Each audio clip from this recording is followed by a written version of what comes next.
د فاتحه مبارکه سوره چې د قران عظیم شان لومړی سوره ده په مکه معظمه کې را نازله شوې ده و مبارک آیاتونه لري تلاوت او پښتو ترجمه یې له لومړي آیت څخه اوري اعوذ بالله من الشیطان الرجیم پناه وړم الله تعالی شړل شوی شیطان څخه بسم الله الرحمن الرحیم د الله په نوم چې ډیر زیات مهربان پوره رحم لرونکی دی الحمد لله رب العالمین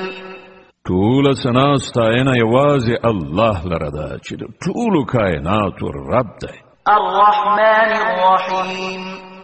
ډیر زیات مهربان پوره رحم لرونکی دی مالک یوم الدین د جزا د ورځې مالک دی إياك نعبد وإياك نستعين اهدنا الصراط المستقيم صراط الذين أنعمت عليهم غير المغضوب عليهم ولا الضالين مونږ همدا ستا عبادت کوو او همدا ستا مرسته غواړو مونږ ته سمه لاره وښیه د هغو کسانو لار چې تا پرې پیرزوینه کړې ده